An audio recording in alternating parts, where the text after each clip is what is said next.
ഇന്ന് ജോലി സംബന്ധമായ ഒരു കാര്യത്തിന് പാലക്കാട് നിന്നും കാക്കനാട്ടേക്ക് പോകേണ്ട ഒരു ആവശ്യമുണ്ടായിരുന്നു. റെയിൽവേ സ്റ്റേഷനിലെത്തി ടിക്കറ്റ് എടുത്തതും ട്രെയിൻ കൃത്യസമയം പാലിച്ചതുകൊണ്ടും ഞാൻ അല്പം വൈകിയതുകൊണ്ടും ട്രെയിൻ എൻ്റെ കൺമുമ്പിലൂടെ മുന്നോട്ട് പോയി.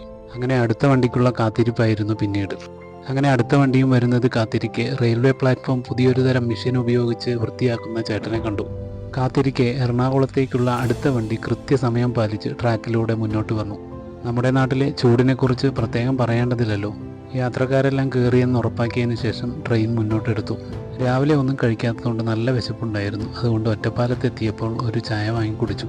വണ്ടിക്കകത്തെ കനത്ത ചൂടും ക്ഷീണവും കൊണ്ടാവണം എൻ്റെ മുമ്പിലിരിക്കുന്ന രണ്ട് ചേട്ടന്മാർ സുഖമായി ഉറങ്ങുകയായിരുന്നു. ഇതിനിടെ ഞാനും ചെറുതായൊന്ന് കണ്ണടച്ചു. കണ്ണ് തുറന്നു നോക്കുമ്പോൾ വണ്ടി തൃശ്ശൂരെത്തിയിരുന്നു.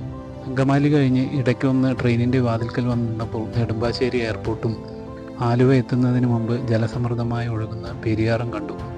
10:20 അങ്ങനെ ആലുവ സ്റ്റേഷനിൽ വണ്ടി ഇറങ്ങി KSRTC സ്റ്റാൻഡ് ലക്ഷ്യമാക്കി നടന്നു. വിശപ്പ് താങ്ങാവുന്നതിനും അപ്പുറമായപ്പോൾ അടുത്ത ഹോട്ടലിൽ കയറി ഇടിയപ്പവും ഗ്രീൻ പീസും കഴിച്ചു. ശേഷം ഒരു ബോട്ടിൽ വെള്ളവും വാങ്ങി നേരെ ബസ് സ്റ്റാൻഡിലേക്ക്. തേടിയ വള്ളി കാലിൽ ചുറ്റി എന്ന് പറയുന്നത് പോലെ സ്റ്റാൻഡിൽ കയറിയതും അതാ തൃപ്പൂണിത്തുറ ബസ്.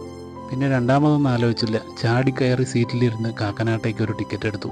അവിടെ എത്തി ചെയ്തു തീർക്കേണ്ട പണി ഭംഗിയായി ചെയ്തു തീർത്തതിൻ്റെ സന്തോഷത്തിൽ നട്ട വെയിലത്ത് ആലുവയിലേക്കുള്ള ബസ്സും തേടി ബസ് സ്റ്റോപ്പിലേക്ക് നടന്നു.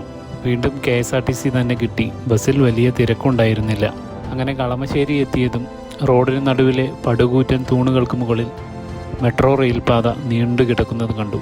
എറണാകുളത്ത് കാണാറുള്ള പതിവ് തിരക്കൊന്നും ഇന്ന് റോഡിൽ കണ്ടില്ല. ഈ കാണുന്നതാണ് Aluva metro station. Kochi metro തുടങ്ങുന്നത് ആലുവയിൽ നിന്നുമാണ്. ഈ മെട്രോയുടെ അടിയിലൂടെ പോയി വലത്തോട്ട് തിരിഞ്ഞാൽ നമ്മൾക്ക് ആലുവ റെയിൽവേ സ്റ്റേഷനിലെത്താം. കൃത്യം 1:25 ഞാൻ ആലുവ റെയിൽവേ സ്റ്റേഷനിലെത്തി. ഇനി പാലക്കാട്ടേക്കുള്ള അടുത്ത വണ്ടിയുടെ ഡീറ്റെയിൽസ് നോക്കിയപ്പോൾ 2:05 ഒരു വണ്ടിയുണ്ടെന്ന് മനസ്സിലായി. ക്യൂവിൽ തിരക്കില്ലാത്തതുകൊണ്ട് വേഗം ചെന്ന് ടിക്കറ്റ് എടുത്തു. ഭാഗ്യം എവിടെ നിന്നാണ് എപ്പോഴാണെന്ന് ആർക്കും പറയാൻ കഴിയില്ലല്ലോ. വണ്ടി വരുന്നതിന് മുമ്പ് അടുത്ത് കണ്ട ഒരു ലോട്ടറി കടയിൽ ചെന്ന് ഒരു ടിക്കറ്റും എടുത്തു. പ്ലാറ്റ്ഫോമിലേക്ക് നടന്നതും കൃത്യസമയത്ത് തന്നെ വണ്ടി വന്നു. ഞാൻ വണ്ടിയിൽ കയറി. വണ്ടി പതുക്കെ ചലിക്കാൻ തുടങ്ങി. വണ്ടി അല്പദൂരം ചെന്നതും ജലസമൃദ്ധമായി പെരിയാർ ഒഴുകുന്നത് കണ്ടു. കൊല്ലത്ത് നിന്നും തിരുപ്പതിയിലേക്ക് പോകുന്ന സൂപ്പർ ഫാസ്റ്റ് എക്സ്പ്രസ് ആണ് എനിക്ക് കിട്ടിയത്. ആലുവ കഴിഞ്ഞാൽ അടുത്ത സ്റ്റോപ്പ് തൃശ്ശൂരും, തൃശ്ശൂർ കഴിഞ്ഞാൽ പിന്നെ ആ വണ്ടിയുടെ അടുത്ത സ്റ്റോപ്പ് പാലക്കാടുമായിരുന്നു. സൂപ്പർ ഫാസ്റ്റ് ആയതുകൊണ്ട് അധികം വൈകാതെ തന്നെ വണ്ടി തൃശ്ശൂർ പിന്നിട്ടു. തിരുപ്പതി സ്പെഷ്യൽ ട്രെയിൻ ആയതുകൊണ്ടാണോ എന്താണെന്നറിയില്ല, ഞാനിരുന്ന കമ്പാർട്ട്മെൻറ്റ് കാലിയായിരുന്നു. വണ്ടി വടക്കാഞ്ചേരി സ്റ്റേഷൻ പിന്നിട്ടതും ട്രാക്കിൻ്റെ ഇടതുവശത്തായി കൊയ്ത്ത് കഴിഞ്ഞ പാടങ്ങൾക്ക് നടുവിൽ ഉത്രാളിക്കാവ് കണ്ടു.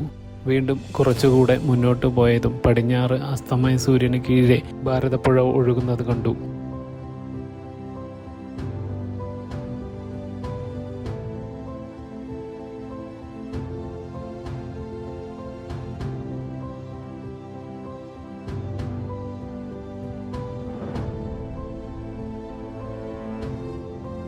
നമ്മൾക്കിനി വലത്തോട്ടാണ് പോകേണ്ടത്.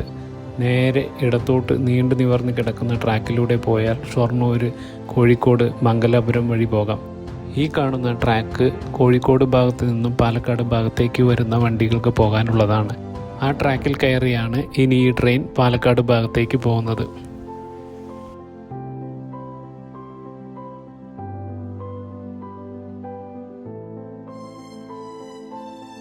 അങ്ങനെ വൈകിട്ട് 5:10 മണിയോടുകൂടി വണ്ടി പാലക്കാടെത്തി.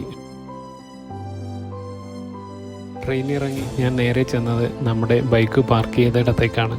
അവിടെ ചെന്ന് നമ്മുടെ കുട്ടപ്പനെയും കൂട്ടി ഞാൻ നേരെ വീട്ടിലേക്ക് തിരിച്ചു. ഇടവഴി എത്തിയപ്പോഴാണ് എറണാകുളത്ത് നിന്നും എടുത്ത ലോട്ടറിയുടെ കാര്യം എനിക്ക് ഓർമ്മ വന്നത്. റിസൾട്ട് എന്താവുമെന്ന് ആകാംക്ഷയോടെ നോക്കിയപ്പോഴുണ്ട് നിരാശയായിരുന്നു ഫലം. ഹലോ ഗൈസ്, അപ്പോൾ നമ്മൾ യാത്രയൊക്കെ കഴിഞ്ഞ് വീടെത്തിയിട്ടുണ്ട്. എത്രയൊക്കെ ദൂരെ പോയാലും വൈകുന്നേരം നമ്മൾ വീടെത്തി നമ്മുടെ മക്കളോടൊപ്പം ഇരിക്കുന്ന ഒരു സന്തോഷമുണ്ടല്ലോ, അത് എവിടെയും കിട്ടില്ല. അപ്പോൾ അതിന് വേണ്ടിയിട്ടാണ് തിരക്ക് പിടിച്ച് അവിടെ നിന്ന് ഓടിയത്. അപ്പോൾ ഇത്രയേ ഉള്ളൂ ഈ വീഡിയോ നിങ്ങൾക്ക് ഇഷ്ടപ്പെട്ടാൽ ലൈക്ക് ചെയ്യാനും ഷെയർ ചെയ്യാനും കമൻറ്റ് ചെയ്യാനും മറക്കല്ലേ. എന്നാൽ ബൈ.